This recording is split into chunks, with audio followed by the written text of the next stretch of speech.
അസ്സലാമലൈക്കും. ഇത് നമ്മൾ കണവ കൂന്തൽ എന്നല്ല അറിയപ്പെടുന്ന കൂന്തൽ റോസ്റ്റാണ് ഉണ്ടാക്കാൻ പോകുന്നത്.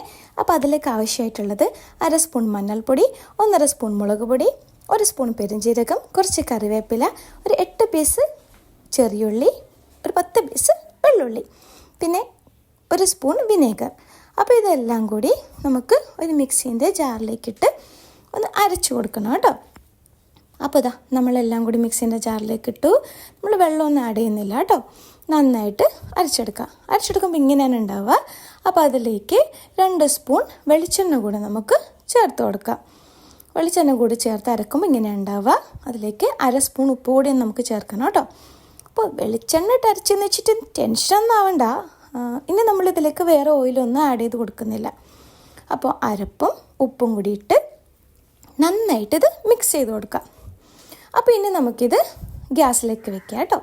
ഗ്യാസ് സ്റ്റവിലേക്ക് വെക്കാം. ഇതാ നമ്മൾ വെച്ചു. അത് അടച്ച് വെച്ചിട്ട് ലോ ഫ്ലെയിമിൽ ഒരു 10 മിനിറ്റ് വേവിക്കാം. 10 മിനിറ്റ് കഴിയുമ്പം ഇതാ ഇങ്ങനെയാണ് ഉണ്ടാവുക. അപ്പോൾ നമ്മൾ വെച്ചപ്പോൾ അതിൽ വെള്ളമൊന്നും ചേർത്തിട്ടില്ല. പക്ഷേ ഇത് 10 മിനിറ്റ് കഴിയുമ്പോഴേക്കും ഈ കൂന്തളിലെ വെള്ളമെല്ലാം ഇറങ്ങിയിട്ട് ഇങ്ങനെയാണ് ഉണ്ടാവുക. അപ്പോൾ ഇനി നമുക്കിതൊരു 10 മിനിറ്റ് കൂടി വേവിച്ചെടുക്കണം. ഓക്കെ. അപ്പോൾ ഇത് നന്നായിട്ട് അടച്ച് വെച്ചിട്ട് ഒരു 10 മിനിറ്റും കൂടി വേവിക്കാം. 10 മിനിറ്റ് കഴിയുമ്പോൾ വെള്ളമെല്ലാം വറ്റി ഇങ്ങനെയാണ് ഉണ്ടാവുക. അപ്പോൾ ഇതിലേക്ക് ഒരു 1/2 ഒണിയൻ കട്ട് ചെയ്തിട്ട് ഇട്ട് കൊടുക്കുക. പിന്നെ പച്ചമുളകും കറിവേപ്പിലയും കൂടെ നമുക്ക് ഇട്ട് കൊടുക്കാം. എന്നിട്ട് ഇത് 1 മിനിറ്റ് ഇങ്ങനെ നമുക്ക് റോസ്റ്റ് ചെയ്തെടുക്കാം.